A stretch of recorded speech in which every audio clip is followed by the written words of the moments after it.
कहते हैं रावण महाज्ञानी था, लेकिन उसके अहंकार ने उसके ज्ञान को ढक दिया था। वह ज्ञानी था और अहंकारी भी था। इसका अर्थ है ज्ञान और अहंकार साथ साथ रह सकते हैं। ज्ञान और अहंकार तो विपरीत हैं, फिर रावण में यह दोनों साथ साथ कैसे विद्यमान थे? नहीं, कहीं समझने में भूल हो रही है। अहंकार तो हम सबके भीतर है, लेकिन हमें उसका ज्ञान नहीं है, इसीलिए हम अज्ञानी हैं।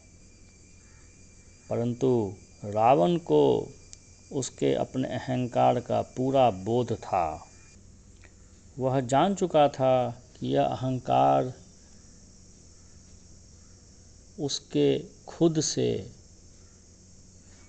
कोशिश से नहीं हट सकता, क्योंकि अहंकार हम ही हैं और हम ही उसको कैसे हटा सकते हैं।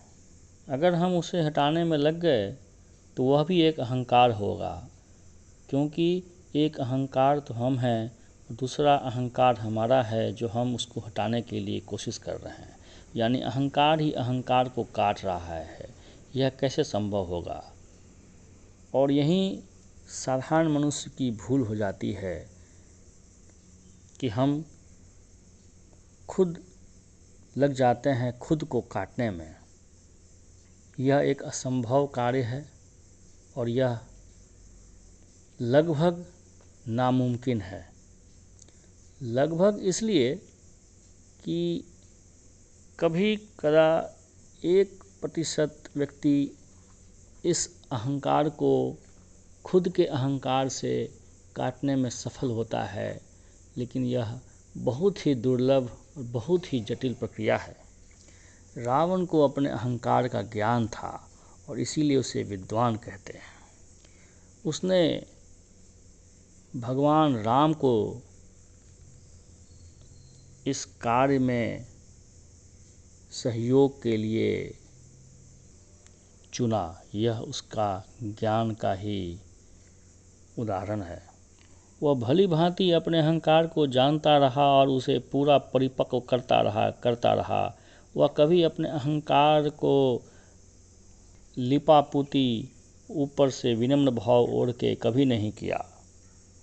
उसने अपने अहंकार को शुद्ध किया, शुद्ध अहंकार, यानी कि उसमें कहीं कोई विनम्रता का आक्षेपण आरोपण नहीं। और भगवान श्री राम को गुरु के रूप में उसने बहुत पहले ही स्वीकार लिया और उसी भगवान श्री राम अपने गुरुदेव के उन वाणों से उसने अपने अहंकार को भेदने का पूरा आयोजन कर लिया। इस बात को भगवान राम भी समझ चुके थे और इसका उदाहरण यहाँ हमें मिलता है कि जब रावण मृत्युशैया पे था तब उन्होंने लक्ष्मण को रावण के पास ज्ञान के लिए भेजा था। रावण को अहंकारी कह देने से बात खत्म नहीं हो जाती है।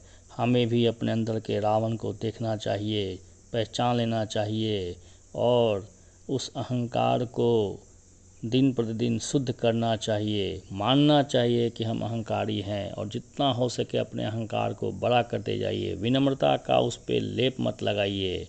आप अहंकारी हैं, हम अहंकारी हैं, इस बात को हमें स्वीकारना चाहिए। जितना हो सके अपने अहंकार को परिपक्व करते रहना चाहिए। जब वो अपनी पराकाष्ठा पे पहुंच जाएगा, जब पानी 99 डिग्री 100 डिग्री पर पहुंच जाएगा, तभी वह भाप बन के उड़ जाएगा। ऐसे ही अहंकार जब तक हम पूर्णतया अपने उसके पराकाष्ठा पे नहीं ले जाते, तब तक अहंकार नहीं मिट सकता। समग्र भाव से अहंकार को परिपक्व करना चाहिए और एक दिन जब वह परिपक्व हो जाता है तब किसी गुरु की शरण में वह भेज दिया जाता है और हम तब समर्पण को उपलब्ध होते हैं।